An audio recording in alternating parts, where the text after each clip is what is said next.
cosmic secrets revealed.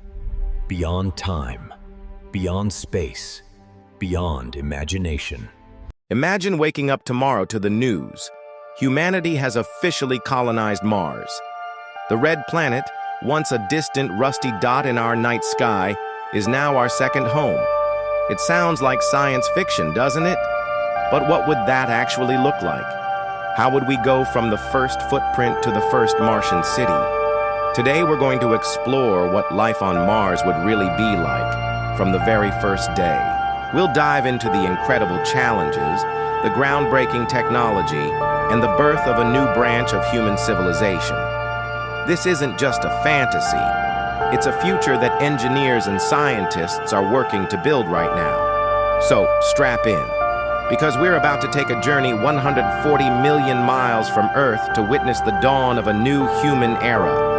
The first people to set foot on Mars won't be tourists looking for a selfie. They'll be pioneers in the truest sense of the word. Think of the most brilliant scientists, the most skilled engineers, and the toughest survival experts you can imagine. These will be the first Martians.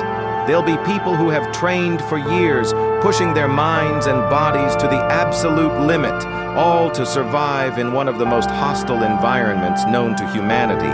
Picture this: an atmosphere you can't breathe, temperatures that plummet to -80 degrees Fahrenheit at night, and global dust storms that can block out the sun for weeks. Their mission won't be about discovery in the traditional sense. It will be about survival against all odds. Every single day would be a test of their training, their ingenuity, and their will to live. These men and women would be the foundation upon which a new world is built, their names etched into history as the first off-world settlers.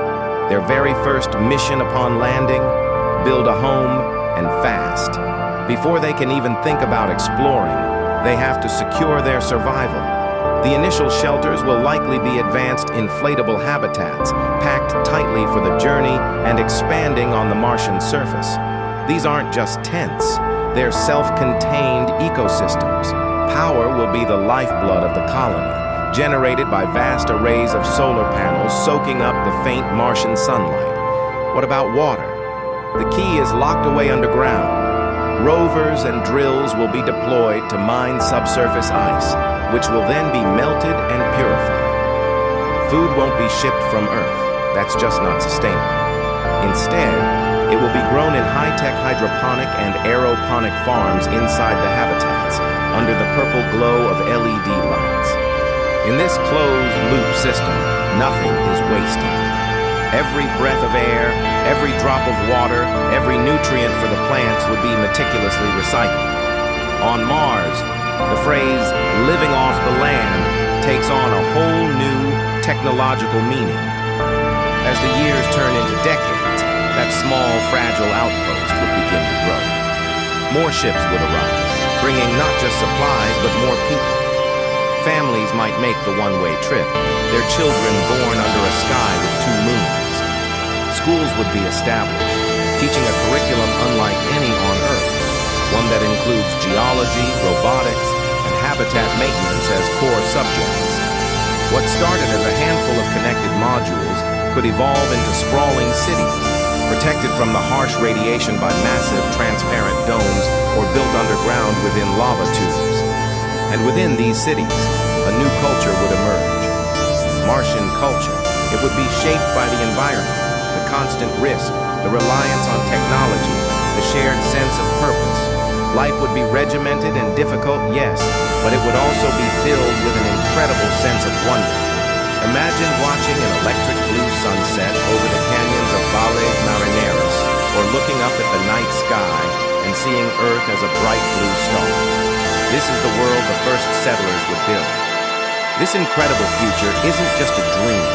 It's being actively built by the technology of today. Making Mars livable is one of the greatest engineering challenges humanity has ever faced.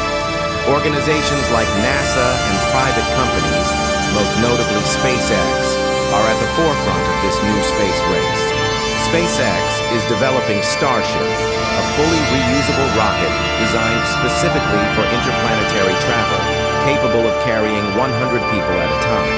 Meanwhile, NASA's Artemis program, which aims to return humans to the moon, is a crucial stepping stone. The lessons we learn and the technologies we develop on the moon, from life support systems and radiation shielding to resource extraction, will be directly applied to a future Mars mission. We're talking about next-generation spacesuits, portable nuclear reactors for power, and advanced AI to help manage the colony. The dream of becoming a multi-planetary species is closer than you think, and it's being forged in labs and on launch pads around the world right now. But let's be realistic. It won't be a walk in the park. The challenges of life on Mars are immense and unforgiving. The planet's gravity is only about 38% of Earth's. While that might sound fun, long-term exposure could lead to muscle atrophy and bone density loss. Then there's the radiation. Without Earth's protective magnetic field and thick atmosphere, colonists would be constantly bombarded by cosmic rays, significantly increasing their cancer risk. This is why habitats would need to be heavily shielded or built underground. And we can't forget the psychological toll.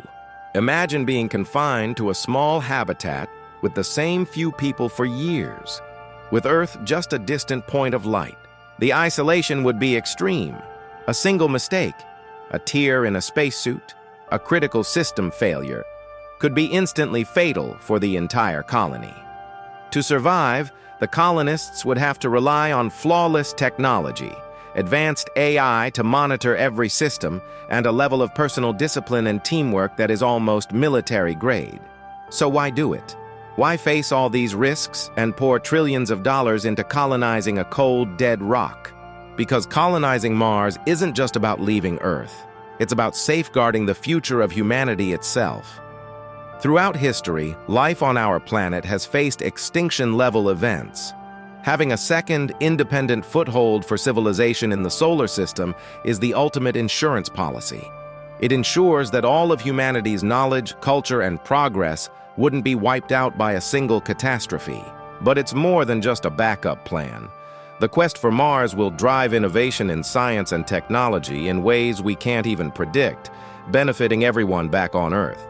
If humans ever truly settle the red planet, that moment will be remembered for all of time. It will mark our transition from a terrestrial species to a true spacefaring civilization. It will be the moment humanity took its next giant leap among the stars. Thank you so much for joining us on this incredible journey to a possible future on Mars. If you're as excited about space exploration as we are, make sure to hit that like button and subscribe for more deep dives into science and technology. We'd love to hear your thoughts in the comments below. What do you think would be the biggest challenge of living on Mars? Until next time, keep looking up.